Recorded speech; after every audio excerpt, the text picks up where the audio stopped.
Good afternoon. It's Wednesday, the 19th of March, 2025, just after 1 o'clock, and welcome to UK Column News. I'm your host, Mike Robinson, and joining me via video link today is Charles Malet, Vanessa Beeley, and Sandi Adams. We're going to begin today with the UK regime's attack on the welfare system. Now, the Labour government has announced major cuts to the welfare system in the UK, and today they're publishing a green paper called Pathways to Work. The main focus of this announcement was on the disabled and long-term sick and getting them back into work. This is what they were trying to claim. It's all about getting them back into work. So they've announced they're going to spend £1 billion. That's £1 billion to do that. This is, they say, going to end years of inaction, government inaction, which has led to 1 in 8 young people not currently in work, education or training, and 2.8 million people economically inactive due to long-term sickness. And they say that this is one of the highest rates in the G7. Now, I think the first thing to note is that no one in the mainstream media, at least in their coverage of this, was wanting to speak about why there are so many people on disability benefits, because the fact is that that they're roughly double the number of people. So if we just bring this graph on screen and have a look at how this situation has changed since 2014-15. But around 2019, there were something around 200,000 people claiming PIP, this is Personal Independence Plan, payment, and by 2023, 2024, that was up to around 400,000. So a doubling in the last few years. The DWP has reinforced this graph by admitting that since the pandemic, so-called the number of working age people receiving PIP has more than doubled from 15,300 to 35,100 a month, and that the number of people aged 16 to 24 receiving PIP per month has also risen from, in this case, 2,967 to 7,857 a month.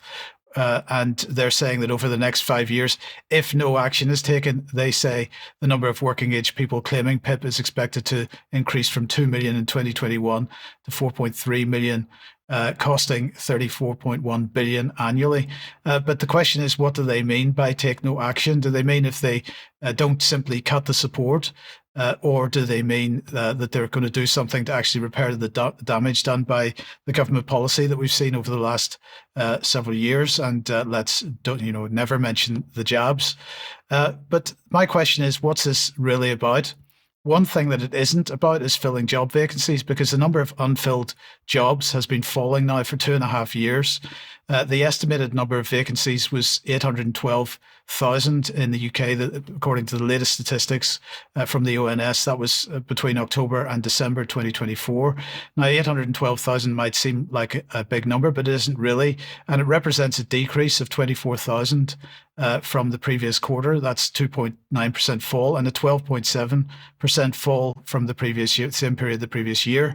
So the direction of travel is not good if hundreds of thousands of new people are going to be forced into the market, because there are already 1.9 people per vacancy before this change. But I think that actually the disabled here are effectively the poster children for something else that's going on. Certainly, part of this is about punishing anyone for whom lockdown and jabs had a major detrimental effect on their lives, but it's also, as I say, cover about something else. So here's an exchange from the debate yesterday in the House of Commons. This is Tory MP Mark Pritchard asking Liz Kendall. He had this to say. Youth unemployment stood at 642,000 as of the last quarter of 2024, a rise of 136,000 on 2023, and a youth unemployment rate of 14.8%. She mentions earlier in her statement, earn and learn. Does she agree with me that one way of perhaps attracting some people back into work is for her to have discussions with her colleague in the Ministry of Defence, the Defence Secretary? And would she agree with me that getting more young people into His Majesty's Armed Forces, Air Force, Navy, Army, would be a starting place?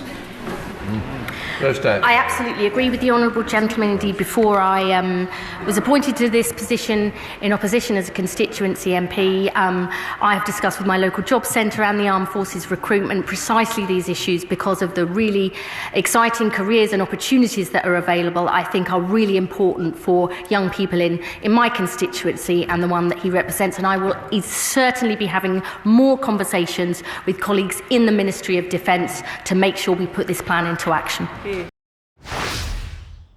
So she's going to put this plan into action. What plan? What are the details? No one's talking about this plan. So maybe this is something everyone might like to write to their MP about and ask exactly what is the plan with the Ministry of Defence, which is going to be put in action. I think we know whether it's called conscription or national service, it is coming. And I think if we don't want our children and grandchildren involved, now is the time to take note and take action. Charles, any thoughts on that?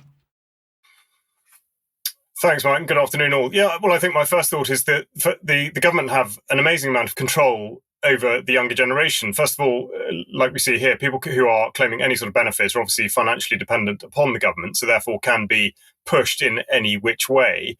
But the other thing, looking at it the other way around, if we're to say this is a plan when quite clearly it isn't, but if we're talking about people who are willfully staying out of the workplace, either because they're unfit enough to enter it due to quite probable injuries from pharmaceutical products, or indeed the product of simply living a very unhealthy lifestyle from 2020, having been sort of interned.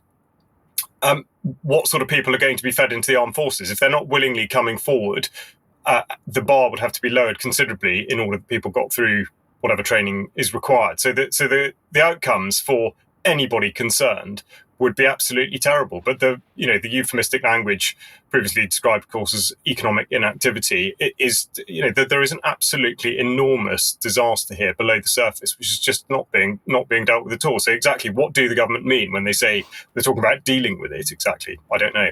Yes, indeed. Okay, well, just to finish this off then, I'll just bring this tweet on screen. Robert here saying, I'm 76 and worked since I was 16. Explain to me how the UK state pension is a benefit, because this is also part of these cuts. Where's the money I paid into it gone? You talk Ponzi scheme. I give you the UK government. I just want to say this is exactly the point that I've been trying to make for years now. State pension obligations for the UK state at the moment is £6.1 trillion. This is unpayable. So it is a Ponzi scheme, and there was only ever going to be a rolling back on the state pension scheme, whether that means increasing the pension age or reducing the pension. So we'll keep you posted on that as we move on. Vanessa, let me welcome you to the programme now. And of course, everybody talking about Donald Trump and the great peacemaker with his conversation with Putin yesterday. But what else has he been up to? Well, you're absolutely right. I mean, he's so far fulfilling his mandate to bring a ceasefire to Ukraine. However, he's turning his attention to West Asia and in particular Iran on behalf of Israel. So this was something that Donald Trump tweeted out, I think yesterday. Hundreds of attacks being made by Houthi, which is of course known as Ansarullah, the sinister mobsters and thugs based in Yemen, I mean, as if they're not Yemeni, and hated by the Yemeni people, in reality, of course, supported by the huge majority of the Yemeni people in their battle to end the occupation and oppression of Palestine, all emanate from and are created by Iran in capital letters. He then went on to add to this with further threats. Every shot fired by the Houthis will be looked upon from this point forward as being a shot fired from the weapons and leadership of Iran, in capitals again, and Iran will be held responsible and suffer the consequences, and those consequences will be dire. Then basically, I think it's one of the spokespeople for the White House basically went on to Fox News to reiterate the message that Trump was putting out. So let's just play this extraordinary statement. Well, the Trump administration and the White House were consulted by the Israelis on their attacks in Gaza tonight. And as President Trump has made it clear, Hamas, the Houthis, Iran, all those who seek to terrorize not just Israel, but also the United States of America, will see a price to pay. All hell will break loose. And all of the terrorists in the Middle East, again, the Houthis, Hezbollah, Hamas, Iranian-backed terror proxies, and Iran themselves should take President Trump very seriously when he says he is not afraid to stand for law-abiding people. He is not afraid to stand up for the United States of America and our friend and our ally Israel. I mean, this is just, I mean, Trump is effectively, apparently, declaring war on the entire resistance axis across the region from Palestine through to Iran. At the same time, in Israel, this statement was put out by Israel Katz. I called him the war minister of Israel.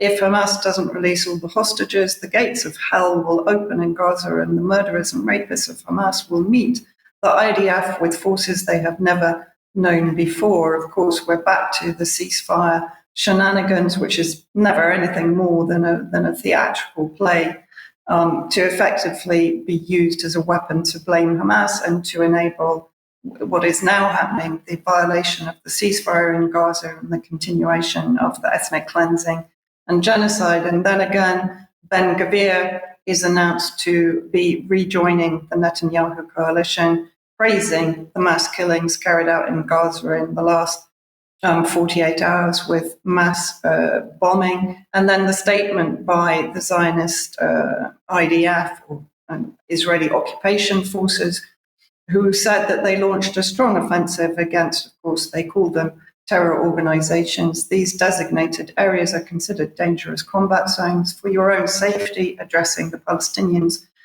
sheltering in what's left of Gaza. You must evacuate immediately to known shelters in western Gaza City and in Khan Yunis. Of course, this is again forced displacement of people that have already been multiple times displaced. The Rafah crossing with Egypt is now closed to all medical cases looking to enter Egypt for hospital care or even to go abroad for medical treatment. So we're back to full-on genocide. While a number of Hamas resistance fighters were killed in the attack, I think it was 3 or 4, the majority of the victims, of course, were children yet again. Just a couple of photos from the aftermath of the attack itself the other day. And the headlines, even in Western media, I have to say, I didn't have to look very far. More than 400 Palestinians, I think the number is now around 462, in one attack, killed, and scores injured, now reaching close to an estimated 600 injured, of course, the majority children, in extensive Israeli airstrikes on Gaza. And this is a statement from Dr. Tanya Haj Hassan, who works for Médecins Sans Frontières, or Doctors Without Borders, in Gaza itself. She said immediately after, she described the horrors that she saw, and of course she's been there for much of the genocide in Gaza. There were probably 3 men. The rest were all children, women, and the elderly, everybody caught in their sleep, wrapped in their blankets. Terrifying. So she describes the fact that, again, the majority of the victims were disabled, elderly, innocent civilians, children and women that have been targeted since October the 7th. At the same time, of course, Trump has effectively, with the UK, started a new round of the war against Yemen, which began in March 2015. And in the initial strikes, around 50 Yemenis were killed, injured, in the US-UK aggression on Yemeni cities, which include the targeting of hospitals and cancer centers and schools. Yemen has retaliated. Harry S. Truman attacked for a second time within hours by various ballistic missiles and drones. And there are reports now that there have been 4 attacks on the USS Truman. At the same time, when we're talking about Trump launching what is effectively a regional war, Israel has been increasing its attacks on Syria, It bombed southern Syria a couple of days ago. In Daraa, there are convoys of Israeli troops and hardware coming into Syria for the last 48 hours. And yesterday they bombed what they described as a missile battalion in Homs in Syria. So on the border, very close to the border with Lebanon, and I'll come on to that next if we have a quick look at the map. We talked about this previously, just to keep the map on screen. The red circle shows the area on the Syrian-Lebanese border, which was attacked, I think, about a month ago. We talked about it on UK column, by the HTS Al-Qaeda forces who were driven back by the tribesmen and the clans in this area. There has been a more concerted attack in the last few days by HTS forces. There's now a sort of a semi-ceasefire, but they were again driven back by the tribesmen, and now the Lebanese army forces are on the border with heavy artillery to force back the Syrian terrorist attack. I won't call them Syrian, actually, because the majority of them are foreign mercenaries. So, and at the same time, Israel was actually bombing the Lebanese side on behalf of Jolani's forces. Israel has been bombing southern Lebanon, corresponding with the attack by HTS. So it becomes very clear that Israel is trying to open two fronts against Hezbollah in Lebanon, using HTS or Al-Qaeda as a proxy in the northeast, and attacking directly in the south, while, of course, disrupting and destabilizing Syria, and while Al-Qaeda is continuing with the massacres of the ethnic minorities inside Syria. So it appears to be very clear that Trump, while, let's say, ending the war in Ukraine in agreement with Putin, is now focusing very much on West Asia, with Iran, one assumes, as the final target. Thank you very much for that, Vanessa. We'll have more international news later on, but let's come back to the UK first. And Charles, a couple of weeks ago, we were talking about GB Energy. That must be going very well, surely? Well, I think we can probably qualify that. Yes, we'll look at Great British Energy, and this is something UK columnists talked about even back at its inception last year, 2024. Spoiler alert, it is not great. It's not really particularly British, and there is going to be very little in the way of energy. But the reason it's in the news today is that there has been a report from the Institute for Public Policy Research, which relates back to the Labour Party manifesto of 2024. So right away, we are stuck in the zone of net zero being absolutely ideological rather more than anything else. And in the manifesto, they said that they were going to turn the page decisively on the conservative ideas that have caused chaos in order that they can take ownership of the chaos themselves. The proposal is that this is pushed on by £8.3 billion worth of investment, which can only be said to secure perhaps 5% of the total energy requirement following the year 2030. So that's an absolutely paltry amount of electricity to be generating. At 1 minute past midnight this morning, they were meant to publish the full report, but like all things connected to net zero, that didn't work. And we'll then take a look at the chief executive just to see the sorts of alignments we're considering here, run by a chap called Jürgen Meyer, who is also running the digital catapult here, accelerating the digital future. And of course, because we know now from the National Energy System Operator that all energy is really to be diverted towards artificial intelligence and control of our lives in order that we surrender our own requirement for energy. This is entirely in keeping with the direction of travel. Now, this, of course, provides an opportunity for political opportunism, and this is where the leader of the opposition has jumped in, receiving a certain amount of criticism, but of course, it's all very theatrical. Kemi Badenoch here taking flack for saying that we're now going to be dependent upon China, which has instantly meant that she's been fact-checked by Carbon Brief. Now, the moment you start telling lies about this sort of stuff, you are definitely going to get caught out. So the irony being that last year, the IPPR produced a paper written by the same man who's produced today's report, Simon Gasperin, produced a document called Second Wind, in which they said, to meet global net zero 2030 targets, the world's wind manufacturing annual capacity will have to increase to 350 gigawatts, which is a significant increase on where we are now. I know these figures are slightly meaningless, but the point is, it needs to be ramped up dramatically. And the report went on to say that China is the global wind superpower. China accounts for 3/5 of the world's capacity in wind nacelles and blades, and accounts for the overwhelming majority of mining and refining of essential rare earth minerals. So Badnock might be right, but of course, is China a threat or not? And is one to take the Richard Dearlove line or not? So this absurd line being walked when it concerns net zero, which, as I say, of course, is an ideological commitment rather than anything else. Now, what I'll do is I'll just set in context what this means in terms of energy. This is taken from Energy Dashboard Live at 6 o'clock this morning. The overall picture of energy on the left there. Now, I'm putting a red arrow down onto the renewable contribution, which was only just over 9% this morning because the sun hadn't yet got up and it wasn't really blowing much in the way of wind.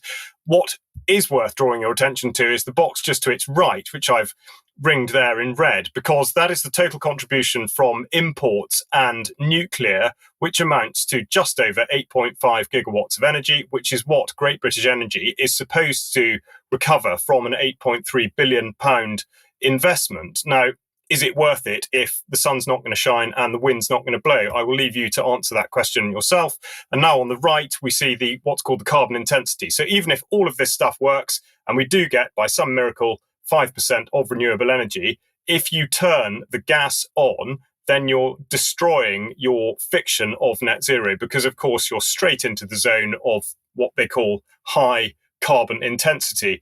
Now, just to give an indication of the direction this dreadful scam is going, the Alpha Ventus offshore wind capability that Germany had set up 15 years ago is now going to be closed because it cannot be profitable because the subsidy has dried up, which just reinforces the point. This is absolutely a totally and utterly failed policy. And just to contextualize the requirements by space for all of these various technologies, we'll just look at the Nuclear Energy Institute, which shows here with a graphic which I'll describe the acreage taken up in order to produce 1 million megawatt hours. Now, to produce 1 million megawatt hours, nuclear would require 103 acres, solar would require 3,200 acres, and wind would require a whopping 17,800 acres.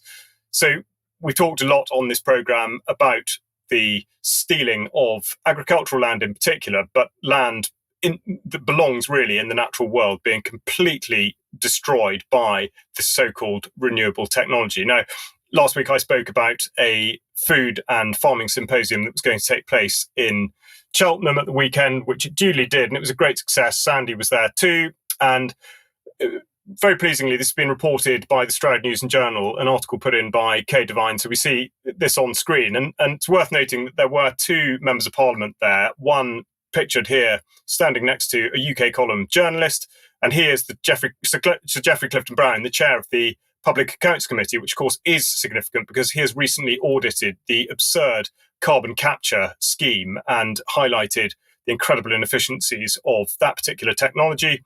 But within the article, I'd just like to draw out the following text, which is how it concluded, which is that supranational and unaccountable influence over the food supply via the UN's Sustainable Development Goals and the Davos influence is something that those present expressed their determination to challenge and resist. So I think to have it on record that a sitting member of Parliament, and indeed one who chairs the Public Accounts Committee, was present at such an event is significant. It means that this is being heard, and it really cannot be hidden that this net zero agenda fails at every turn. It is absolutely becoming more and more of public concern. So of course now it's over to people to keep the pressure on, particularly where it concerns the utter waste of taxpayer money, as indeed we see with this absurd idea for Great British Energy. Charles, thank you very much for that. Let's come on to now, Sandi.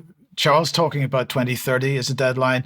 Undoubtedly, what you're about to report here is also related to the year 2030 as well. And later on, we're going to be talking about European defence, and it's also becoming related to 2030. So 2030, massively significant year. But what's been going on in Bristol? Well, the residents of Barton Hill, East Bristol, got a bit of a shock last week. An overnight police operation took place in Bristol to finish installing a controversial livable neighbourhood scheme. The council and its contractors, I think they're called ETM, and Avon and Somerset Police, arrived at Barton Hill at approximately 3 a.m. in the morning on Thursday, the 13th of March, to install planters, bus gate signs and paint roads as part of the East Bristol Livable Neighbourhood Scheme.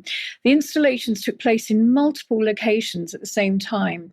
Protesters arrived between 4 and 5 a.m. to attempt to stop these works, but only succeeded in stopping the instalment of one bus gate at the junction of Marsh Lane and Avondale Road, where a group of women actually laid down in the road to halt the contractors. As work was abandoned at this gate, the final E left on gate, bus gate, was not completed. So they did actually, at least stop something. Now, this scheme attempts to reduce traffic in parts of Barton Hill, Lawrence Hill, Redfield and St George by closing off side roads to cars and creating a series of no-through roads, dead ends and cul-de-sacs, whilst allowing pedestrians and cyclists to go through. However, many locals in the area of Bristol have said it's made life really difficult for them, with some saying car journeys have doubled or tripled in length because of congestion. I mean, we've seen this in other areas. This time, this nightmare, we've seen it in all these other cities. Contractors were supported by 28 Avon and Somerset police officers and a police drone operator team.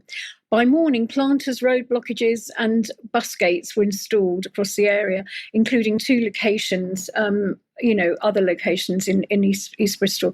Officers and contractors left the scene at around 6 a.m.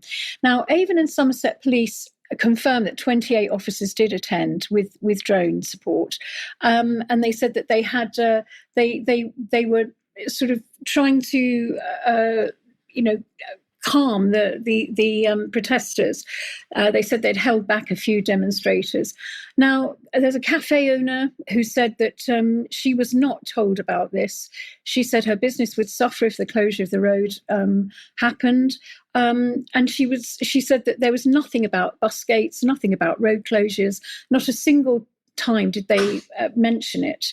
Now, the Police and Crime Commissioner for Avon and Somerset Police, Claire Moody, has said she'll look into the heavy police presence at the protest.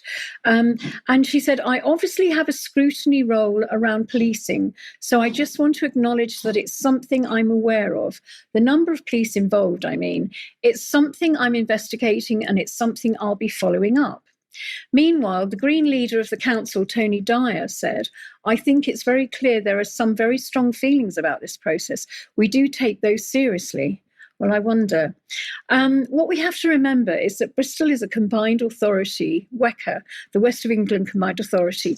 With the new directly elected mayoral elections on May the 1st, this will drive the people further away from any decision-making process.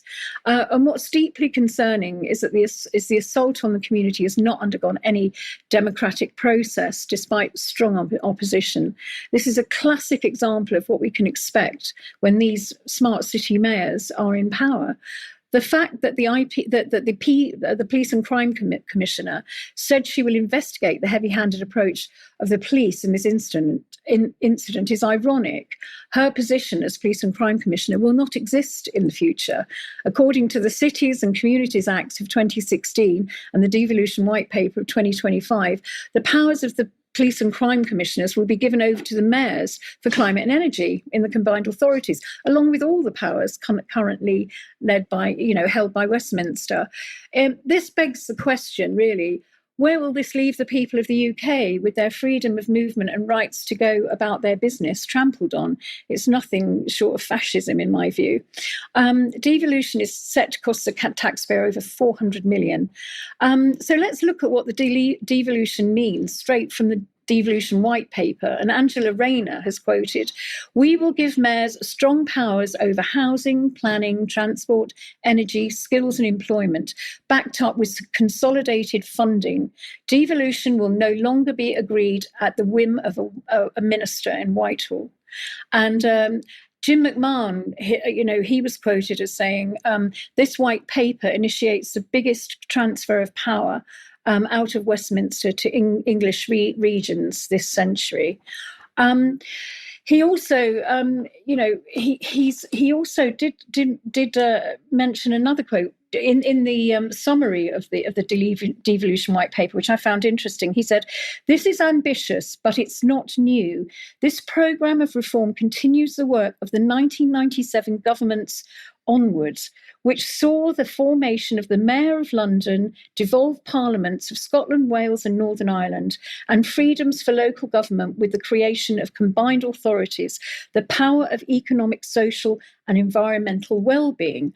Well, what he's really saying is it's the continuation of Tony Blair's legacy of devolution from 1997, which ended up with Northern Ireland in the Good Friday Agreement, in my view. He speaks of economic, social and environmental well-being. And I think what he really means is ESG, environmental and social governance. So that's my report from Bristol. But the key point here is, Sandi, that lots of people will look at devolution and they'll think, well, this is a great thing. It's taking power away from these idiots in Westminster who are, clearly incapable of using it properly. It's bringing it to the local level. We will have more of a say in what happens at a local level. But in fact, it's quite the opposite, because we're just replacing a prime minister with an elected mayor who may be elected, but in fact is ideologically aligned with more global interests, and they have the election for the mayor sewn up just as tightly as they have for Westminster. So we will end up with someone who is basically untouchable. Absolutely. I mean, 100%. It's a Trojan horse to actually remove the powers from Westminster to destroy our representation of government, even if they are. I mean, yes, they're not good, but at least, you do have some sort of say. But with this lot, you won't have any say at all. Yes. Sandi, thank you very much for that. Okay, let's move on. If you like what the UK Column does and you'd like to support us, the place to go is support.ukcolumn.org. There's a link from the front page of the UK Column website, and you can support us by making a donation or joining as a member. And if you do join as a member, that of course entitles you to get access to UK Column News Extra and other material, and forums and so on. You can pick something up from the UK Column shop. Or if you buy something using this link from clivedecarl.com, then we will get a small commission from anything from anything that you buy from them. But if you can't do that, please do share the material you find on the UK Column website in particular, and we do provide share links for that. If you can do that, that would be fantastic. Another reminder of UK Column on location. I think there are less than 50 tickets left now, I think, something like that at the moment. So if you are able to come along for that, please do. Catherine Gunn, Alex Thompson, Patrick Henningsen, Raja Mia talking at that. But at that, Brian Garish will also be speaking. Now, tomorrow at 1 p.m, then Brian is going to be speaking to filmmaker Chris Burgard, who was present at Capitol Hill on the day that Biden and the media screamed rioters held a dagger to the throat of America and American democracy. Now, his documentaries tell a different story. And if you'd like to know more about that, join us at 1 p.m. tomorrow. The interview that went out at 1 p.m. yesterday, Charles, was with Liz Evans. It was, yes, and I really recommend listening to it. It's a very candid account of her journey, first of all, into the NHS and the incredibly constrained thinking that she encountered there, and then back out into complementary medicine, but also particularly her focus now being on medical ethics and indeed the harms from the COVID vaccine. So very much worth listening to. And Liz will be joining us on the news on Friday. So please join us at 1 p.m. if you want to hear more from her. And then, Charles, the Food Finders Hub. Yes, indeed. This was the sort of fallout and follow-up action from the symposium that I referred to on Sunday, launched by Mark Byford, who spoke very well about it. This is a way of connecting producers of food with the consumer in a really, really direct way. So please do take a look at this. The link will be in the show notes. It's not to say that everything has to go through the Food Finders Hub, but it's really just to understand the concept of dealing directly with farmers and the producers of food and cutting out all the influences that turn things bad.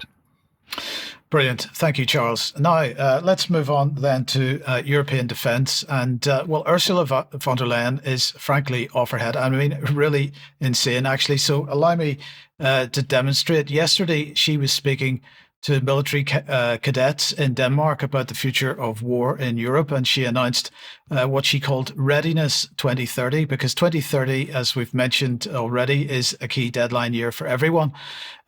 So she announced 4 priorities for Readiness 2030, a surge in defence spending with up to 800 billion euros. We talked about that over the last couple of weeks. This is her plan.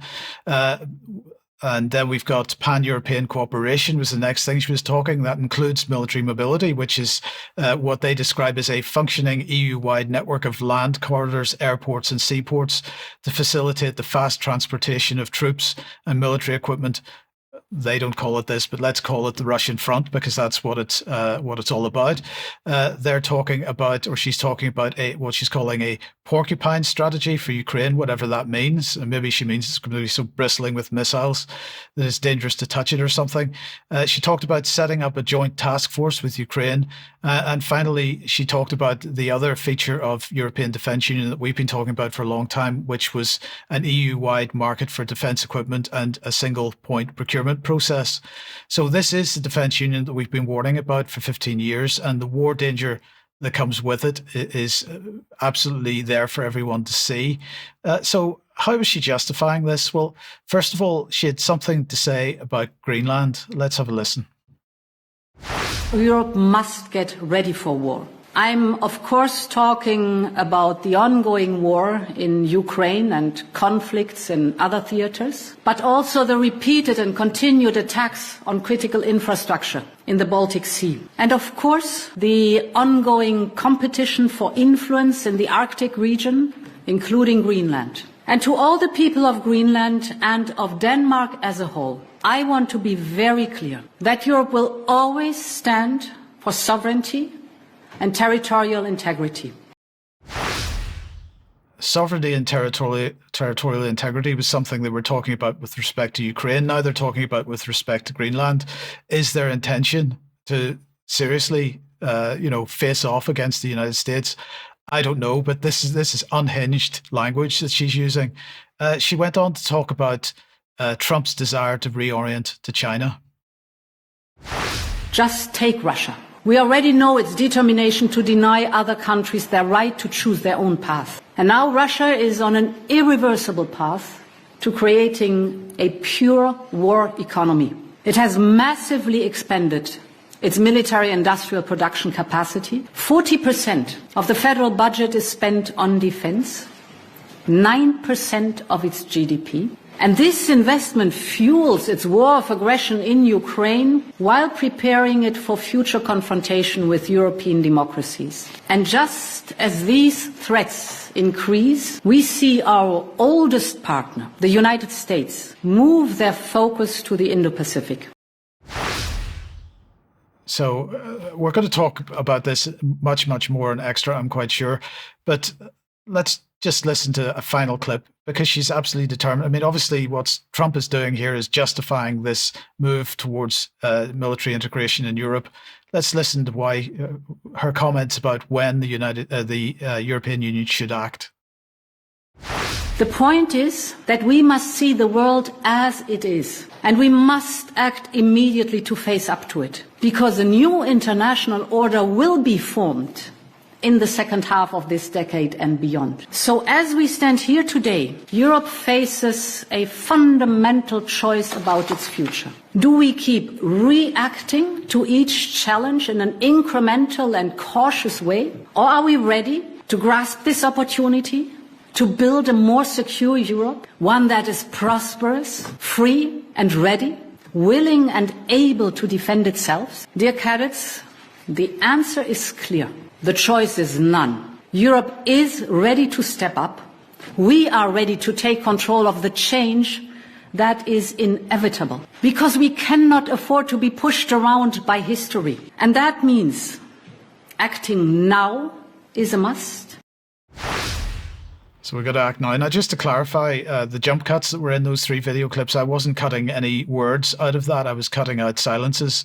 So it was just to slightly compress the time that she said those words, but the words were in the order that she gave them. But in the meantime, as we've been reporting for a couple of weeks, and Jobs was reporting on this again on Monday, Germany has been subverting its own constitution in order to enable Starmer and von der Leyen to enable their war policy. Well, yesterday it actually did it. So a 2/3 majority in the Bundestag voted to allow these huge increases in defense and infrastructure spending.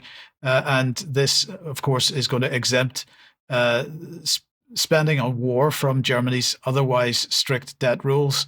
And it's going to create out of nothing something like 500 billion euros of a war fund. The question now, or the question of whether to go ahead with this, now moves to the upper house, the Bundesrat, which needs to approve the deal also by a 2/3 majority before it actually becomes law. And that vote is going to happen on Friday.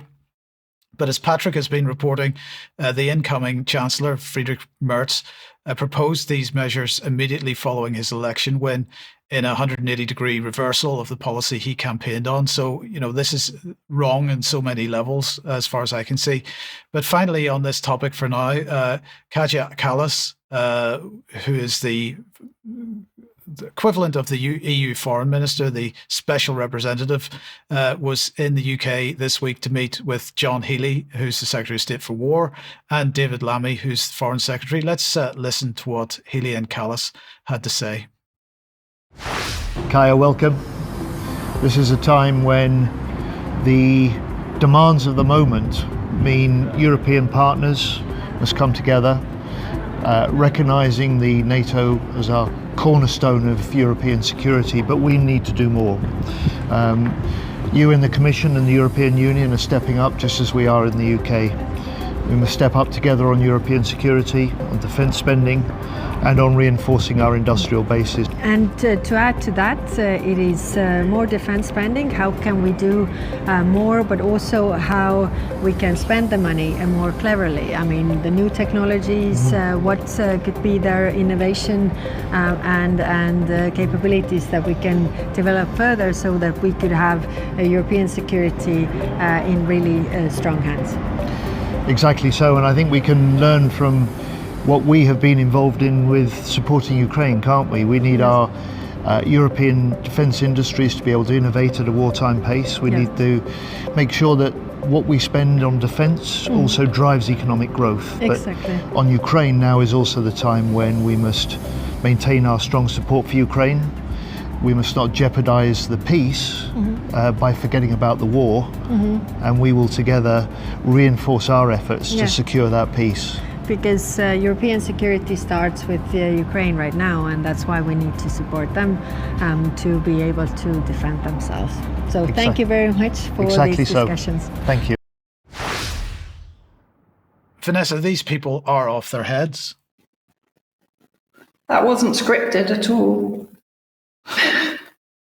I mean, just listening to them is like I'm in the Truman Show or something. It's so disconnected from reality. It's quite incredible. Sorry, I'm a bit speechless actually on this one. Yeah, well, move on with it because we've got more here from you on UK and EU cooperation. Yes, exactly. Well, I mean, people will remember back in January, just after the international coup finally toppled the Syrian government and replaced it with Al-Qaeda. So Lammy was then saying that he discussed the importance of an inclusive political transition and regional security with interim Syrian Foreign Minister Assad Shaybani. The UK will support Syria's long-term stability through humanitarian aid and coordination. Of course, they didn't. They basically destabilized Syria to the maximum from about 2009 onwards. But let's look fast forward to 17th of March. UK pledges up to 160 million to support Syria's recovery and stability in post-Assad era. The UK government has pledged 160 million in aid. I always put that in inverted commas, to help stabilize, should also be in inverted commas, Syria following the fall of the Syrian government. Let's have a look at what the actual Minister for the Middle East, Hamish Falconer, said. UK aid delivered through trusted UN and NGO partners will provide life-saving support for Syrians, including refugees across the region. Of course, Mike, we know who those trusted NGOs are, predominantly the White Helmets. We also know that there will be zero transparency about that 160 million add to the previous millions, if not billions, that the UK has sent to support basically Al-Qaeda and their White Helmet helpers and all other NGOs associated with Al-Qaeda in Syria. And then this is quite interesting. This was on the 6th of March, an update on Syria, lifting asset freezes on 24 entities, which includes the Syrian airlines, the Syrian Central Bank. But interesting that they're maintaining sanctions on the Assad family because of their alleged links to the Captagon drug trade in Syria that we've covered quite a few times on UK Column and debunked, particularly a BBC documentary accusing former President Assad of being the head of the Captagon trade. And interesting that there have been a number of arrests recently of drug smugglers in Syria. So despite President Assad no longer being present, the most recent one, Iraq's Interior Ministry announced Sunday the seizure of 1.1 tons of Captagon and the arrest of a major cross-border drug network in coordination with Erbil and Soleimani counter-narcotic units. Authorities tracked a truck going from Syria via Turkey. So one assumes it's going from Idlib, which was previously under the control of Giuliani, who's now the unelected, self-proclaimed president in Damascus. And it is one of the Iraq's largest drug busts. So a few questions to be raised over, one, the reason for the sanctions, and two, the propaganda regarding the Captagon production in Syria. And then we move on back to Brussels and von der Leyen and the whole team there. This is standing with Syria donor conference in Brussels that ended, I think, a couple of days ago. And who was invited? The interim foreign minister, who, of course, was previously Al-Qaeda. I know that we've mentioned this before. He was actually a founder of Al-Qaeda in Syria, named back in December as a caretaker foreign minister. I know I keep repeating this, but I do think it's quite important. And here is a picture of him on the right or left, depending on how you're looking at it.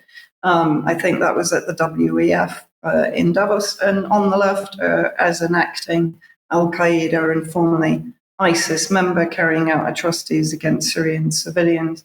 And of course, he did meet Kaya Khalas, sorry, I'm putting on the Arabic accent there, bilateral meeting between Foreign Minister Assad al-Shaibani and EU High Representative Kaya Kallas on the sidelines of the Brussels donor conference on Syria. So again, the EU and their various representatives embracing Al-Qaeda members in Brussels. And of course, they're also upping the ante in their funding for Syria. The EU and its partners, Kaya Kallas says, just pledged 5.8 billion for Syria and its neighbours.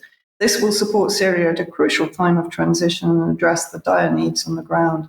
This is a chance for the people of Syria to seize the moment and shape their own destiny. But I just want to move on to Assad Shaibani's actual speech that he made, where again he was basically reiterating the propaganda that has sustained the regime change war for the UK, the EU and the US against Syria since 2011, that it was all the fault of the minorities and President Assad. He states that the age of tyranny is over. We have sworn an oath to our people that the age of oppression has passed and will not return. And he goes on, he says, and as is the case now, I've put in brackets there, the unelected Al-Qaeda Syrian government remains the sole guarantor of civil peace. Well, really? I mean, last week we talked about the ethnic cleansing and the effect of genocide that's being conducted by HTS and its various foreign mercenary, fanatical, extremist, terrorist groups against the people in the coastal area, particularly Christians and Alawites, but even against Sunni Muslims who are protesting massacres of Syrian Alawites. So I just want to play this video of a lady who was being interviewed in Jable on the coastal area in Syria.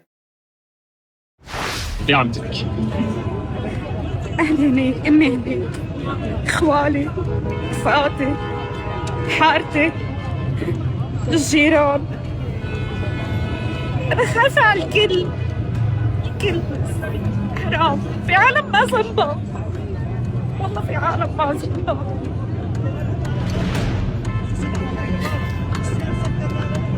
من وين أنت؟ أنا من جبلة جارنا تحت بيتنا فتح الباب قال لهم فوتوا فتشوا وصلوا قدام مرته بناته طفلتين صغار اسمه حسام حبيب.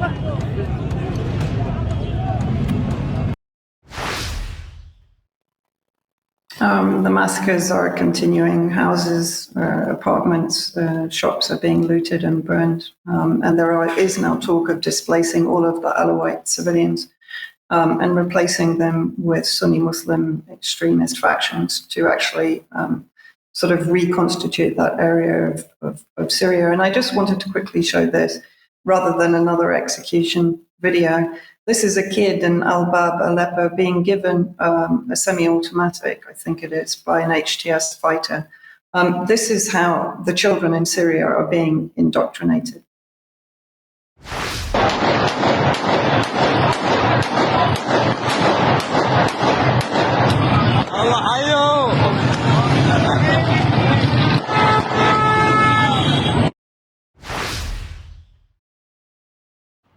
So I would also ask, when do the UK or EU pledge money to actually alleviate the problems in the target countries? Yeah, good question, Vanessa. Good question. Thank you for that. And Sandi, sticking with EU and UK, Nigel Farage is pretty silent in this, but what's going on with respect to our potential rejoining? Well, Keir Starmer, as we know, has been strengthening ties with EU without allegedly reversing Brexit. I mean, he's proposing an EU security pact, UK-EU security pact with the collaboration on defence and intelligence matters, aiming to bolster NATO, all that kind of thing, stuff that we've been talking about. He's now in May, on May the 19th, 2025, he's hosting an EU leaders for post-Brexit summit. And this is the first summit, obviously, since Brexit to explore avenues for deeper cooperation and to reset relations between the UK and the EU. Engaging in bilateral talks with with key EU nations. He's engaged in discussions with leaders like German Chancellor Olaf Scholz and French President Emmanuel Macron to negotiate bilateral agreements focusing on defence, energy security and scientific collaboration. So he's advocating for closer economic ties whilst apparently ruling out rejoining the EU. And he seeks to improve economic relations by addressing trade barriers and all that, the recognition of agreements to facilitate smoother trade between the UK and the EU member states. Without allegedly reversing Brexit. But yesterday, on Monday, this was published on Monday from the House of Commons Library, that on Monday the 25th of March at 4:30, there'll be a debate in Westminster Hall on e-petition 700005 on applying to join the EU. The debate will be led by Paul Davis MP. So, as we all thought, Starmer is, he's determined to reverse Brexit and debate on us rejoining. Yes, and it shouldn't come as a surprise to anyone, really. But yes, I believe that's what's happening. So, Charles, let's come back to you then. And what's going on with the police? Well, as ever, never quite the right thing. And we have our attention drawn to this by the tribunal that's been going on in Croydon last week, shown here by Sex Matters, who have described it as a tribunal concerning, particularly they're reporting on the anonymity of a witness. Now, that's not actually specifically what I want to go into, but this concerns Melanie Newman, a Metropolitan Police Service employee who submitted a statement of evidence that goes back to 2023. And I think this really just lays bare the intentional destruction of the public services, which I'll go on to qualify. Now, she was in 2023 signed up for what's called the Transgender Day of Visibility. And in her statement, she makes the following she describes what it is that she thought in the workplace, and she is very explicit in her beliefs. She says, "I have gender-critical beliefs, by which I mean that I know there are two sexes with immutable biological differences between them. I believe sex segregation and recording is essential in some circumstances to ensure female safety and equal opportunity, in much the same way that people are routinely segregated and classified by age." So it's important to note she's giving the policing context there. And she goes on to say, "I view this classification as particularly important in the criminal justice sphere. Males, irrespective of self-identification, make up the vast majority of violent and sexual crime suspects, defendants, and convicted offenders."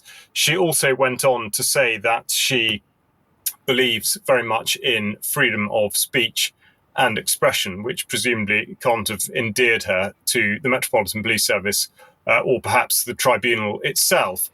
But the point really in all of this is that it teases out the fact that really what we're dealing with is an ideology and nothing to do with the way in which a police service should be able to conduct itself. And just to go on to give a flavour of what happened during this training, there were two trans activists there speaking.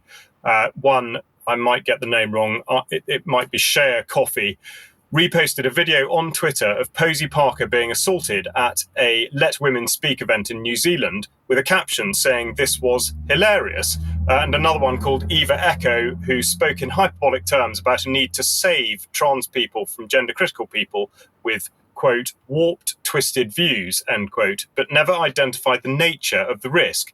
He advised on how to dismiss concerns about trans women in female-only spaces and spoke about the government and media in a conspiratorial manner. Now, I think really one thing that's come out of the tribunal, we're yet to see the full transcript, so it's hard to know exactly which way it would have gone and what the significance is, but certainly a senior police officer there speaking at the tribunal wouldn't even commit to saying that there was an identifiable link between the male sex and violent crime. So that is the degree to which the police psyche and modus operandi has been infected by this kind of ideology. And I would say that this points back to the Equality Act 2010, which is now to be seen to be doing that which it was intended for, which is really to create division, confusion, the breakdown of the family unit, and particularly hypocrisy and contradiction in both law and the workplace. And I think really what this comes to is the use of the positive action as enabled by sections 158 and 159 of the Equality Act, which are contextualized by this phrase, which is participation in an activity by persons who share a protected characteristic that is disproportionately low. So although it's an absurd example, this means that you could manipulate the situation in order to justify, for example, putting more pregnant women into frontline soldiering, because of course they would be represented in a disproportionately low fashion. So once you've done that manipulation, it allows you to go over anything, regardless of whether it's appropriate or suitable or even desirable by the people who are looking for employment, into a position where, as an employer, you can treat a person more favourably in connection with recruitment or promotion than another person, because person A has the protected characteristic, but person B does not. And so with that in mind, we should look at this lady here, Emma Dunn, who is the chair of Agenda, which is spelled A: and then gender, but of course it is an agenda. And in her profile there, it describes her as being the chair of Agenda, the cross-government network supporting trans and intersex staff across government. Emma is intersex and identifies as female. Her pronouns are she, her, or they, them. Most confusing, but the point is this organisation, Agenda, it sits within central government.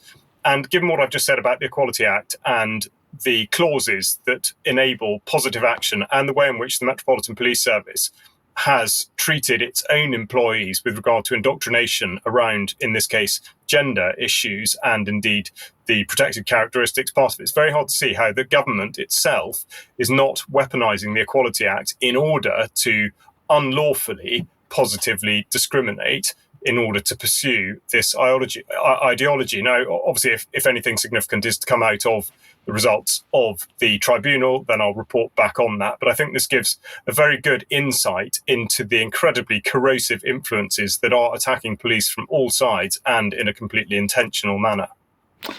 Thank you, Charles. Thank you. We're just going to end then with this. But well, on Friday, I was talking about the fact that Elon Musk and the US in the US is running his Doge operation to cut bureaucracy right across the federal government. And just a few weeks later, as I mentioned on Friday, Starmer had announced effectively the same policy with the NHS England, the first to fall. Here's the next effort then, because they're cutting government waste apparently, and they're going to cut up a bunch of credit cards. 20,000 credit cards so far is what they're intending to cut up, or at least freeze them so they can't be used. And then they're going to make anyone that wants to use a credit card in the civil service that I'm talking about here, they're going to make them reapply for their credit card. So according to the Cabinet Office, who's behind this great innovation, their aim is to reduce the number of active cards to around 10,000. They haven't been able to give the quality reports of outrageous spending that Musk was able to do. And the examples they gave then weren't talking about millions or hundreds of thousands even. They spoke about £1,200 spent on luxury coffee pods by one team in 2 months and £1,800 on a, quote, value for money course. Absolutely shocking. So rest assured, as the Prime Minister set out last week, he will be making sure that every pound spent delivers for us. What a nice man. I'm not sure what it's intending to deliver. Perhaps missiles on our heads is where we're heading. But we'll talk more about that in Extra as well. We've got to end there. I'm going to say thank you very much to Vanessa, Charles and Sandi for joining us today. Thank you for joining us. Stick around for UK column for some Extra. We'll see you in a few minutes. Otherwise, enjoy the interview at 1 p.m. tomorrow, and we'll see you on Friday. Bye-bye.